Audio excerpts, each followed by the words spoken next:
Meus irmãos, nesta manhã nós vamos estudar a palavra de Deus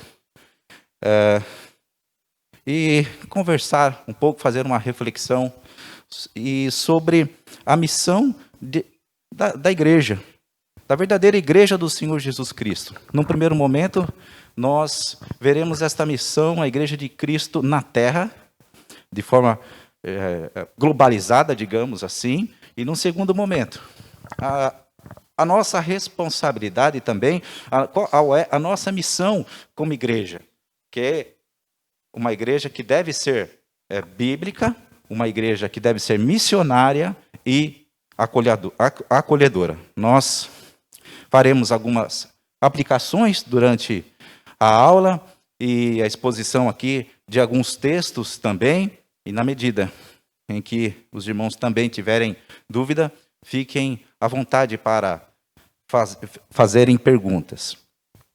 Deus nos deu uma missão. E nós, como igreja de Cristo na terra, estamos imbuídos neste propósito de ser uma verdadeira igreja autêntica. Uma igreja que proclame as virtudes do seu Redentor. Uma igreja que levante o penhão real de Deus, as Sagradas Escrituras, para, de uma forma correta, anunciar a Cristo pelos caminhos corretos, pelas vertentes corretas, a palavra de Deus.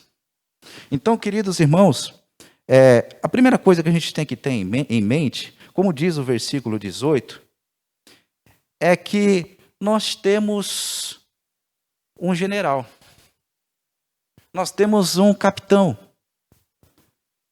dentro desta nave chamada igreja. Nós temos um comandante, alguém que precisa estar nas rédeas, no comando da igreja. Ou seja, nós temos um Senhor. Porque, como diz o texto, ele se aproxima aos discípulos e diz que toda autoridade me foi dada no céu e na terra. Toda a autoridade. Então, queridos irmãos, quem é o Senhor da igreja? É Cristo Jesus. Quem é o cabeça da igreja? É Cristo Jesus. Então, nós entendemos que a igreja de Cristo na terra, amados irmãos, ela existe para cumprir a vontade de Deus Pai, aí em vários aspectos. Na adoração, na comunhão. Estamos aqui, hoje é o dia do Senhor. No aprendizado da palavra de Deus. Na pregação do Evangelho para o mundo. Em vários aspectos. Mas nós temos um Senhor.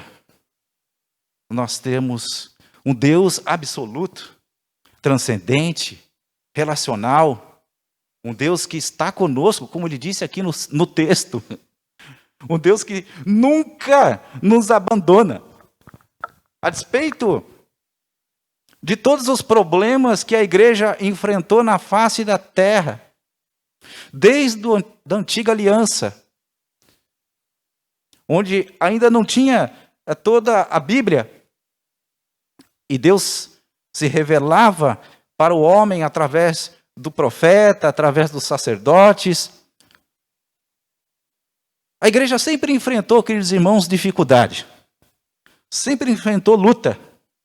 Sempre enfrentou, numa certa medida, perseguições. Mas a igreja, a verdadeira igreja do Senhor Jesus, ela é vitoriosa, ela prospera, na medida em que ela confia em Deus. Na medida que a sua mensagem é cristocêntrica. Na medida em que o Senhor Deus, a palavra de Deus, ela é absoluta. Ela predomina em todos os anseios da igreja. Em primeiro lugar, de adorar a Deus, de pregar a palavra com fidelidade, de promover a comunhão do seu povo. de promover a paz entre os povos, de estar na sociedade de uma forma relevante, anunciando o reino de Deus, que Jesus Cristo está vindo, pregando o arrependimento, a mudança de vida, por meio da Bíblia Sagrada, das Escrituras, pela ação da igreja. Então, queridos irmãos, a igreja, embora composta por pecadores esse remidos na cruz do Calvário pelo Senhor Jesus Cristo, ela é chamada de santa na igreja, a santa igreja do Senhor Jesus Cristo. Porque nós somos convocados, queridos irmãos, a imitar a Cristo, a sermos pequenos Cristos na terra. De forma esta, queridos irmãos, que assim como Cristo se submeteu a Deus, à autoridade do Pai, nós como igreja, ao imitar a Cristo também estamos nos submetendo a este Cristo e servindo. Então, a nossa tarefa prima, queridos irmãos, é objetivar, imitar a Cristo e servi-lo. E servi-lo. Não tem quem é mais, quem é menos. Nós temos responsabilidades na igreja.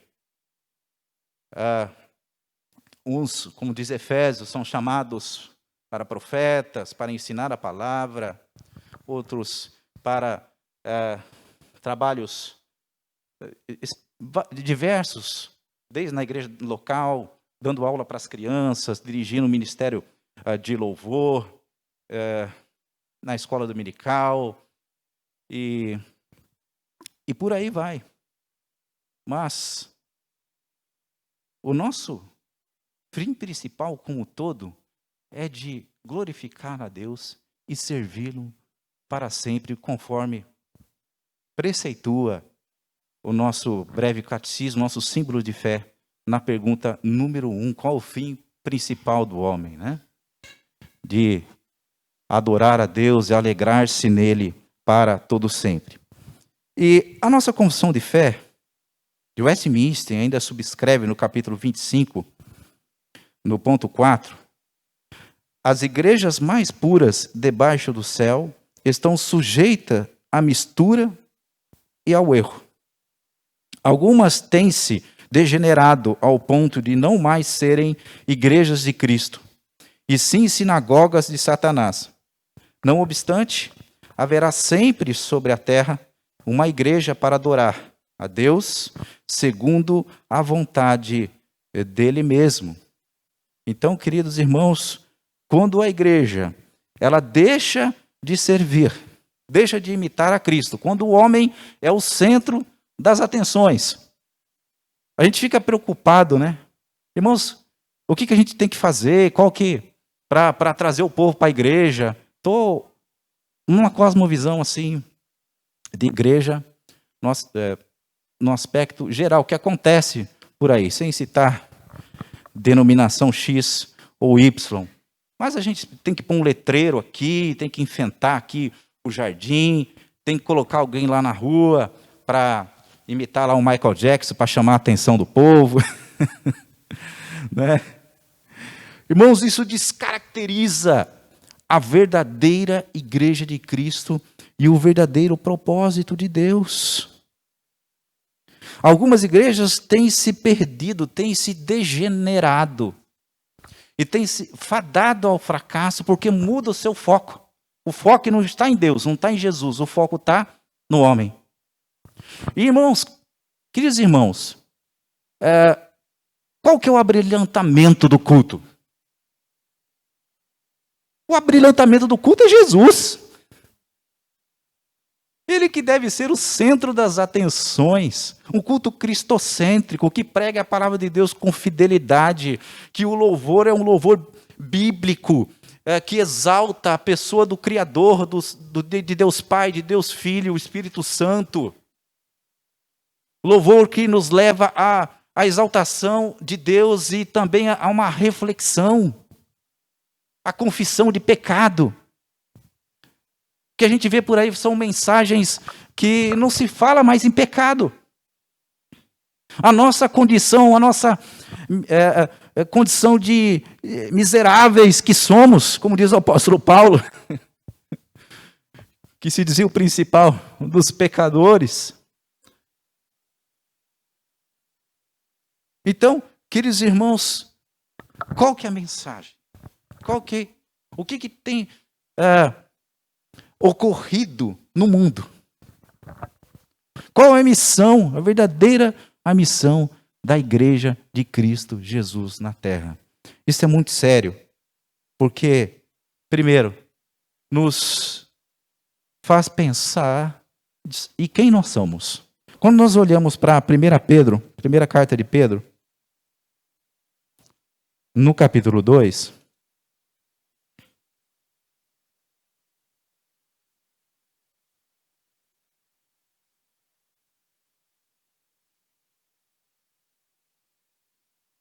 verso 9, diz assim, que a Igreja de Cristo, que eu e você, somos, vós porém sois raça eleita, sacerdócio real, nação santa, povo de propriedade exclusiva de Deus, a fim do quê? De proclamardes as virtudes daquele que vos chamou das trevas para a sua maravilhosa luz. Então, a igreja, ela proclama, ela é uma igreja santa, é uma igreja que tem um sacerdócio real, é um povo de Deus, um povo que foi remido, lavado pelo sangue do Cordeiro e que tem uma mensagem, e que tem uma missão. A missão de proclamar as virtudes de Cristo. Não, queridos irmãos, segundo, como diz Paulo aos Colossenses, o rudimento deste mundo, segundo o pensamento do mundo, mas segundo o pensamento de Deus. Não que no mundo não tenha muita coisa boa, pois tem. Deus, na sua graça comum, deu dons e talentos a todos os homens.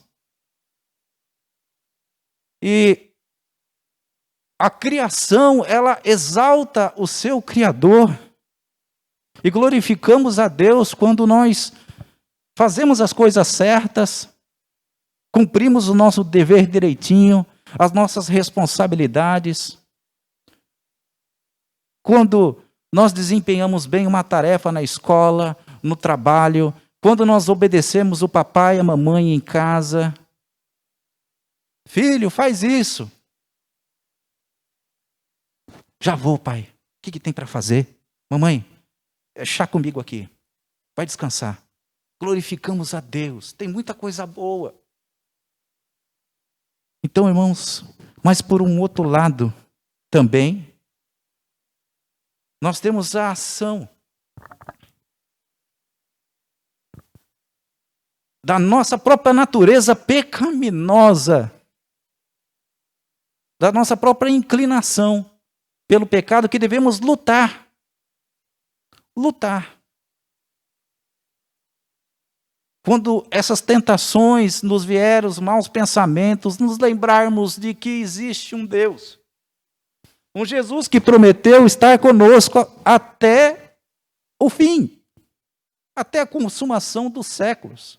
Portanto, queridos irmãos, na missão de Cristo na terra, nós não estamos sozinhos. Glória a Deus. Nós temos um Deus que conduz a igreja em triunfo na medida que olhamos para Ele. Na medida que Jesus Cristo é o centro das atenções. É o nosso referencial. Nosso modo, alguém que nós ansiamos imitar e servi-lo. Ele é o Senhor. Concluímos esse primeiro ponto, que Ele é o Senhor. Colossenses 1,18 nos diz que Ele é o cabeça do corpo da igreja. Ele é o princípio, o primogênito dentre os mortos, para em todas as coisas obter a primazia. É Ele que deve obter a primazia. em todas as coisas.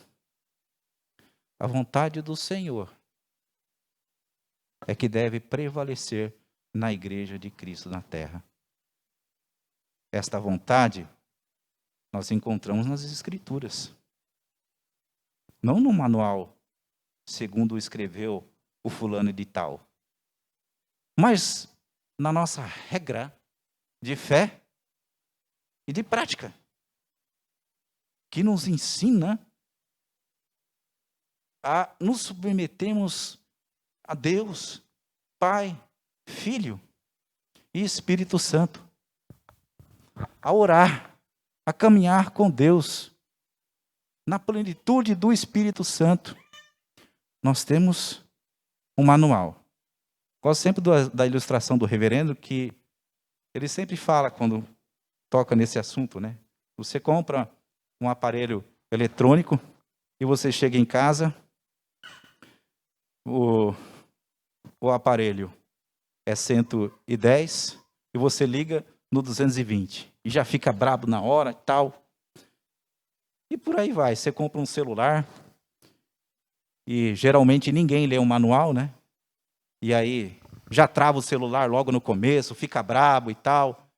Então, o manual existe para ser lido, para ser aprendido, para que possamos, pelos preceitos deste manual, pelas suas cláusulas, prestarmos atenção. Olha, é desse jeito que tem que fazer? Nós vamos fazer assim, então. Eu tenho que fazer assim. Porque se eu fizer de outro jeito, como diz na linguagem da juventude aí, vai dar ruim, né? Vai dar ruim. E não tem que dar ruim. Tem que dar bom. Para glorificar a Deus. Ok. Partindo para o segundo ponto, então, já pensando em nós como igreja organizada, igreja presbiteriana dos IPs, completando aí 6 anos de organização esse ano, correto? Qual é a nossa missão? Sabe, queridos irmãos, lá no começo, quanto da organização, primeiro ano de ministério, reverendo Jonatas, tudo novidade para o conselho. Então nós fomos numa chácara aí, passamos o dia inteiro para discutir o planejamento estratégico da igreja. O que nós vamos fazer, qual é a área que a gente vai atuar. Aí projetamos lá onde a gente quer chegar em 5 anos, projetamos onde nós queremos chegar daqui 10 anos. E, queridos irmãos, nós chegamos à conclusão de que a Igreja Presbiteriana dos IPs, ela precisa ser uma igreja bíblica, uma igreja missionária e uma igreja acolhedora. Por quê? Porque esses são os princípios basilares da fé cristã estabelecida por Deus em sua palavra. Se a igreja não for bíblica, se a igreja não for missionária, entendendo aqui missões em todos os aspectos, não ser uma entidade secreta, fechada, que não sai para a rua, que não anuncia a Deus, que não mostra a Jesus Cristo. Se ela não acolher o povo de Deus, ou seja, se ela não alimentar de forma sólida o seu rebanho, vai dar ruim, está errado. Então nós chegamos a esta conclusão.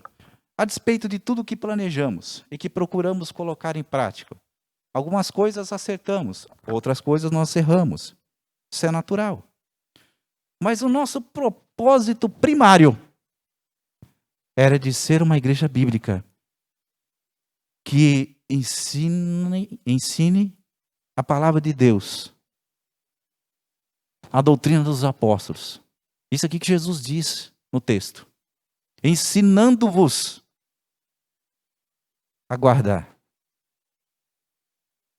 Então nós temos esta responsabilidade primária como igreja, como instituição, independente, eu falei igreja presbiteriana dos IPs, queridos, que nós temos esta responsabilidade, mas do modelo, independente do modelo, se é congregacional, o modelo, que eu digo modelo administrativo, se é episcopal, ou representativo, que é o nosso, mas a igreja do Senhor Jesus Cristo, se ela não for bíblica, se ela não for missionária e acolhedora, ela deixa de ser igreja.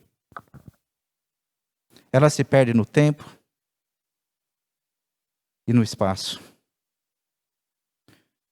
O que nós temos visto, queridos irmãos, é que essa é uma luta, é um desafio constante da nossa igreja. Nós vamos eleger novos oficiais, sigamos projetando.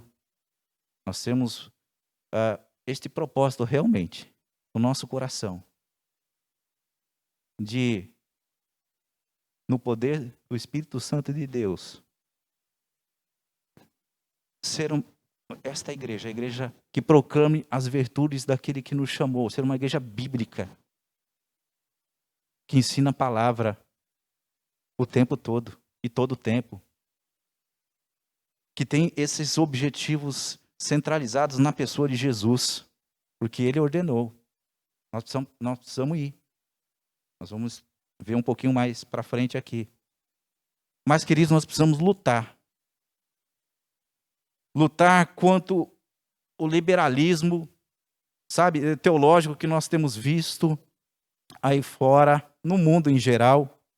O pragmatismo que nós citamos ainda há pouco. Não importa os meios, o importante é o resultado, né? O que nós vamos fazer, certo? Contratar uma banda de fora aí, com uma mensagem adaptada, isso aí é irrelevante. O importante é que o povo venha, que enche a igreja, e aí nós conseguimos, assim, ter uma arrecadação, tal, e aí e fazer isso e fazer aquilo. Irmãos, não. Legalismo, lutar contra o legalismo. Nós somos o dono da verdade. A verdade é a verdade de Deus, que liberta. E conhecereis a verdade vos libertará. João 8, 32, 37, 36. Se o Filho vos libertar, verdadeiramente sereis livres. Então, o que acontecia, isso é antigo, né? Esse problema. Desde do legalismo farisaico, e Jesus bateu, sabe, raça de víboras, hipócritas. Vocês observam a lei e não vê o pecado. Não se arrependem dos seus pecados, não vê a trava que está no seu olho. Então, queridos irmãos, para sermos uma igreja bíblica, nós precisamos entender que o Evangelho de Cristo é novidade de vida para o mundo.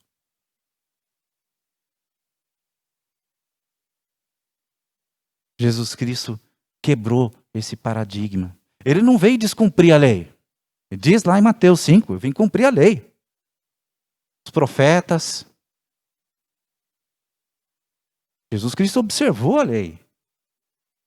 Só que Cristo, como ele mesmo diz, é o cumprimento da própria lei.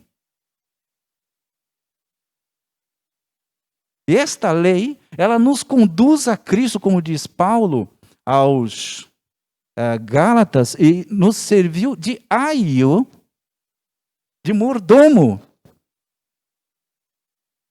para que possamos ter uma compreensão exata de que em Jesus todas as coisas se convergem. Então essa atitude de arrogância, de prepotência, não tem espaço na verdadeira igreja de Cristo. E a tarefa da missão ela é abrangente, queridos irmãos. Nós temos que ter isso em mente também. É de responsabilidade de todos nós. Sim, primeiramente do pastor, do conselho, dos líderes da igreja. Mas todos nós temos a responsabilidade de ensinar a palavra de Deus. Nas nossas casas.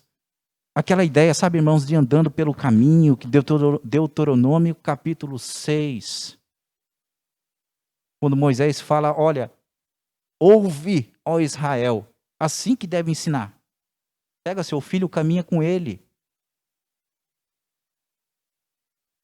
Nos dias de hoje, vai comer um lanche de McDonald's com ele, e senta com ele, e ora com ele. Observe, vê as coisas que estão acontecendo ao redor. Ensinar a palavra de Deus ao jantar, ao almoçar, ao deitar, ao levantar, o tempo todo. Nós temos muitas vezes uma visão de que fazer missões é ir lá para Moçambique, ir lá para... De fato, sim, de passarmos as trincheiras e nós temos visto, queridos irmãos, maravilha na vida dos nossos missionários. E a palavra de Deus tem sido anunciada por esse recurso das missões transculturais. Isso é benção. A igreja que não sustenta um missionário, a igreja que não oferta por um missionário, que ela pensa para o seu próprio umbigo local. Nós vamos aqui construir um prédio aqui, depois nós temos um outro em cima, depois nós vamos fazer mais em cima, nós vamos fazer aqui uns 10 andares. Irmãos, esses 10 andares é o custo operacional de mais 10 congregações.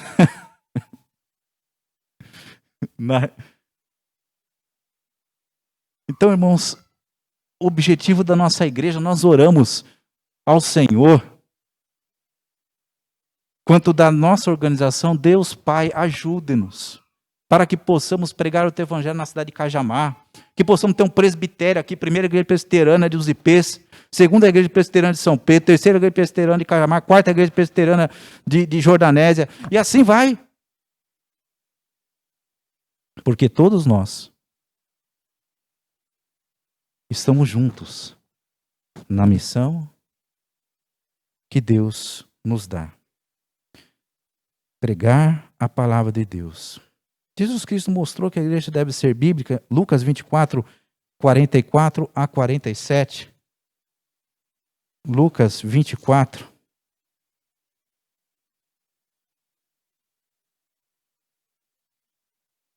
Diz assim: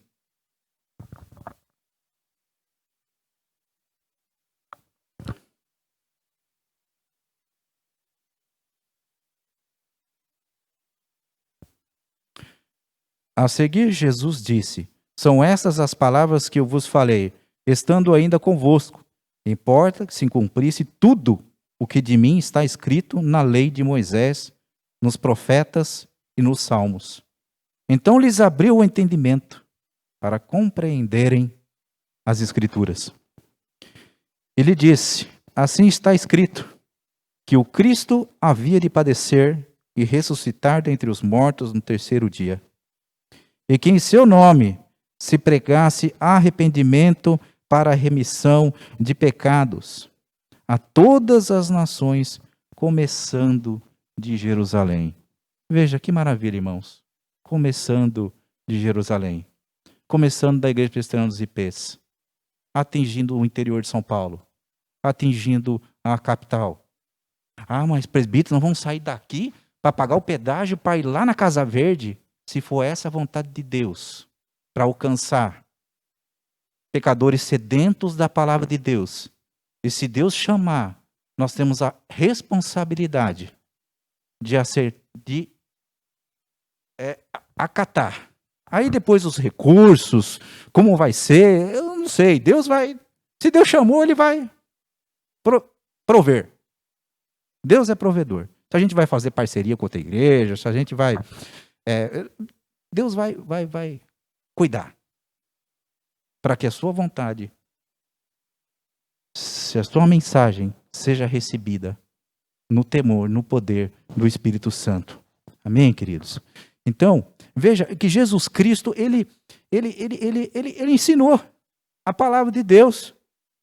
Ele diz que em João 5,39, examinais as Escrituras, porque julgais ter nelas a vida eterna. São elas mesmas que testificam de mim. Veja que ele cita aqui a Torá. Veja que ele diz que importava que se cumprisse tudo que de mim está escrito na lei de Moisés, nos profetas e nos salmos, a Bíblia hebraica. O tempo todo, queridos irmãos, Jesus Cristo está na Bíblia. Ocorre que o homem obscurecido pelo pecado não enxerga. Mas se este homem vai até Deus, Deus, pelo Espírito Santo, abre-lhes o entendimento.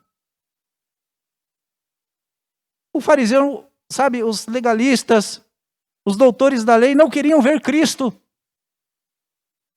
Aonde que está escrito que o Senhor viria?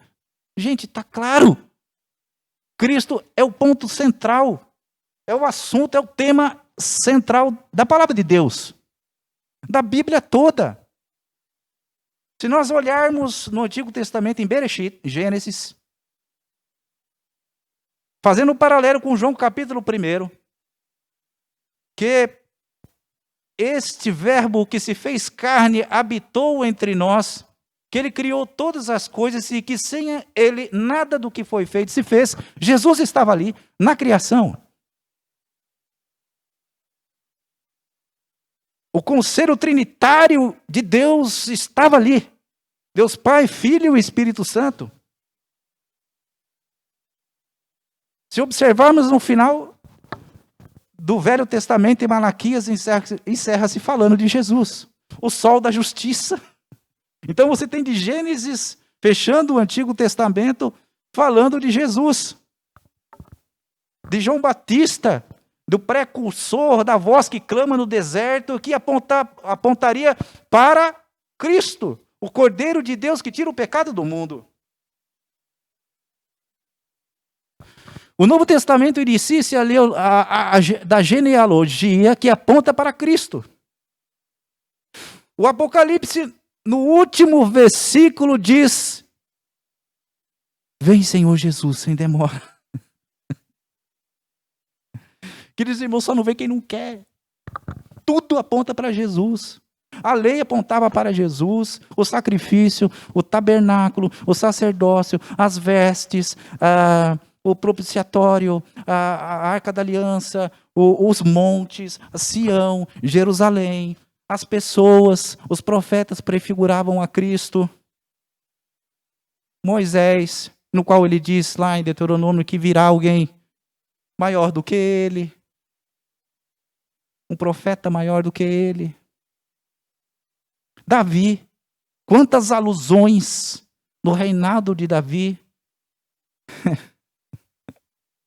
Refere-se ao Cordeiro, a Jesus Cristo.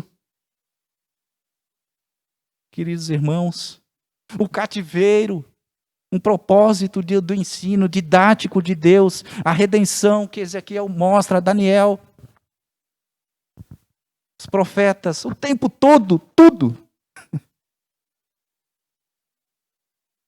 mostra a Jesus Cristo, revela o nosso Salvador. Ele é o alfa e o ômega, o princípio e o fim. Então, queridos irmãos, a nossa confissionalidade como igreja é observar os nossos pressupostos.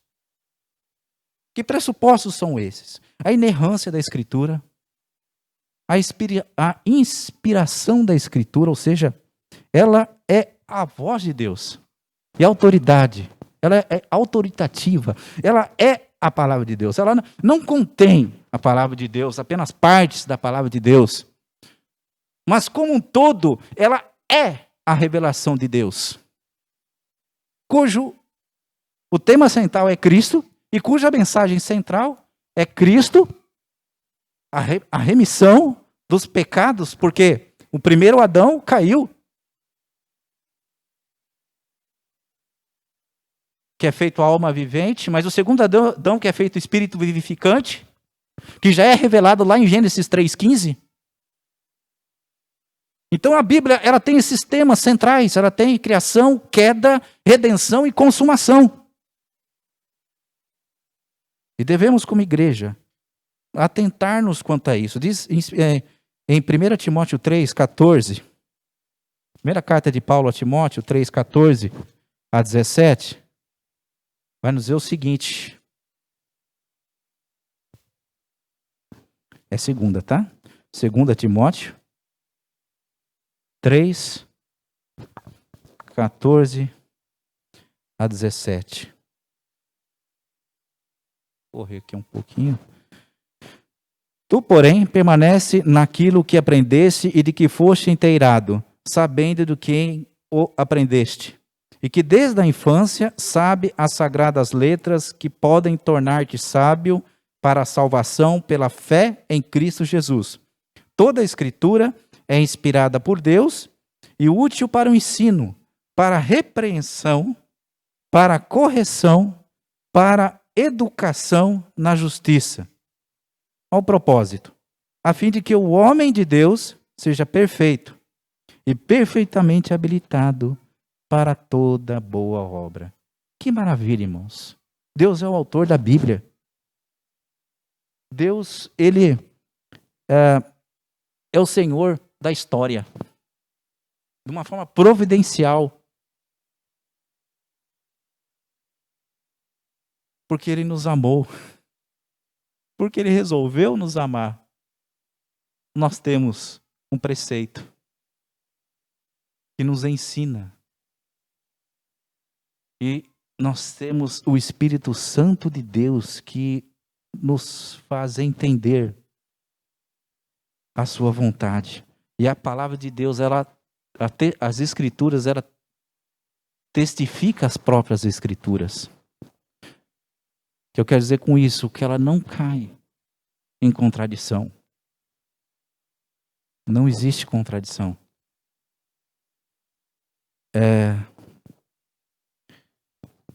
Então, queridos irmãos, a doutrina dos apóstolos, a nossa regra de fé e de prática, no qual a igreja primitiva tanto lutou, lá nos seus primórdios, Atos 2, 42.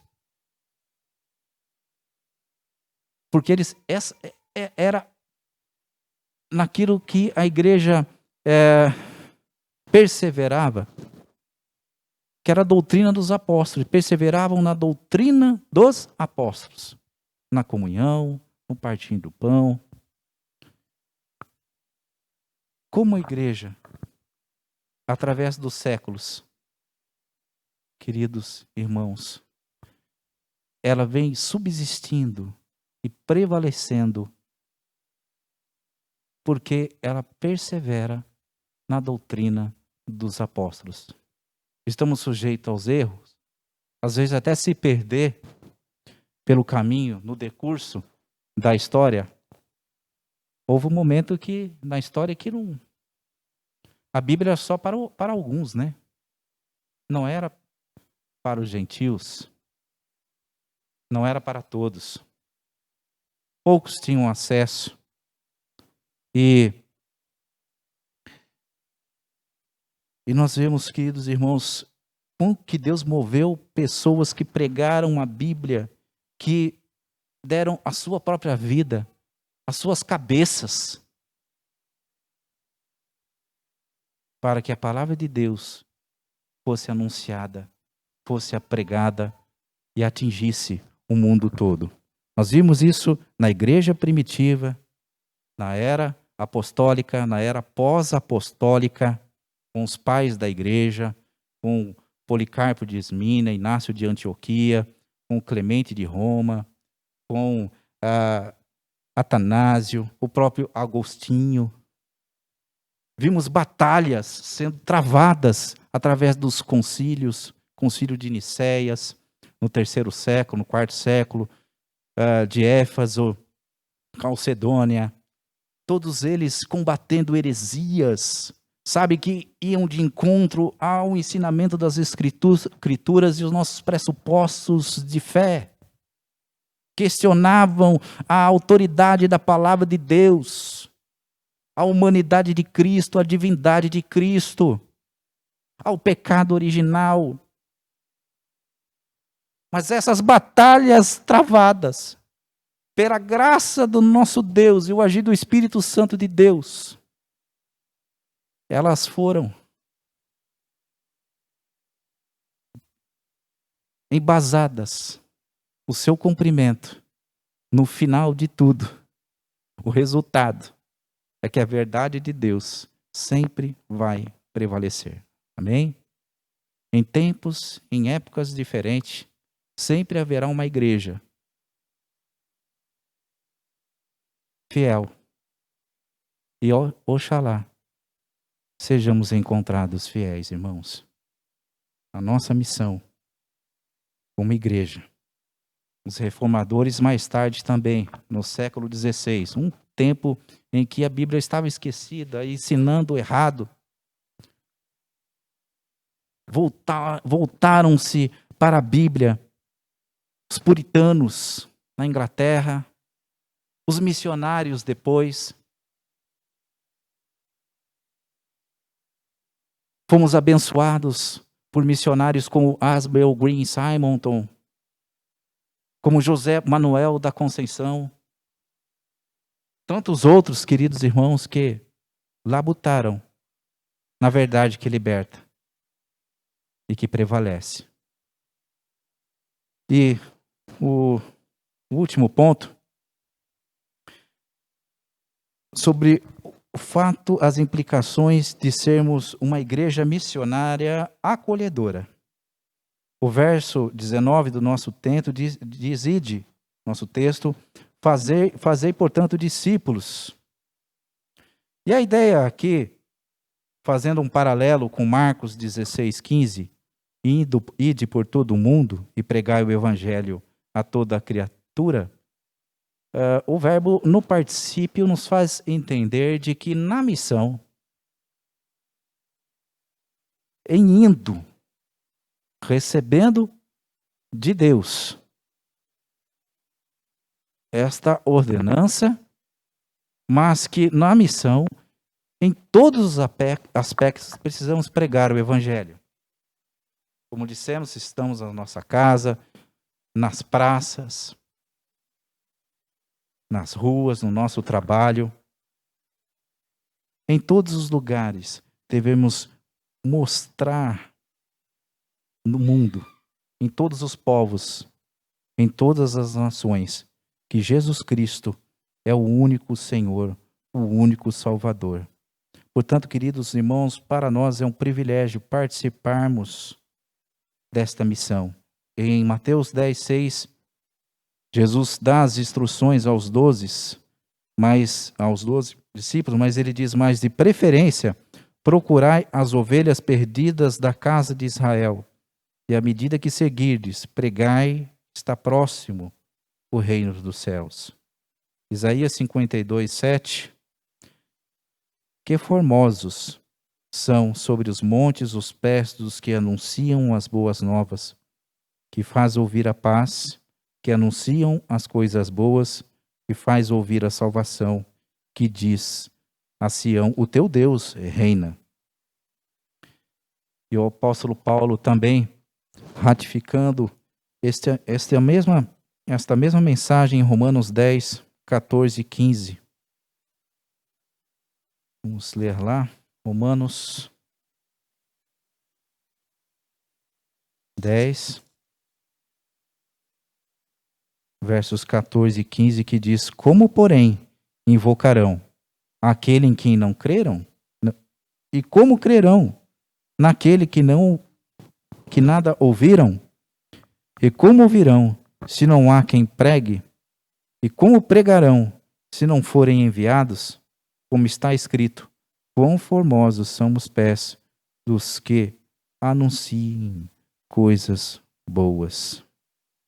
Esta é a missão, queridos irmãos, que todos nós estamos imbuídos.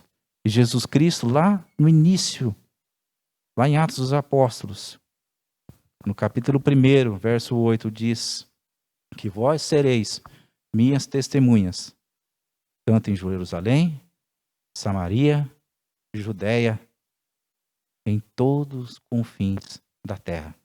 Portanto, queridos irmãos, somos desafiados a sermos verdadeiras testemunhas do nosso Senhor Jesus Cristo, anunciando o Evangelho pelos quatro cantos do mundo, desde o nosso levantar ao nosso deitar, anunciando Deus da nossa salvação. Mas há uma aplicação aqui muito importante.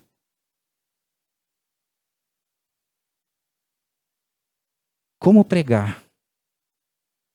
Como ouvirão se não há quem pregue? E também para pregar é necessário viver em novidade de vida,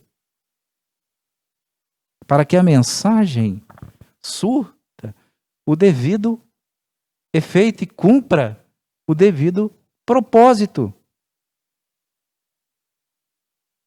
Nós não temos o poder de convencer ninguém.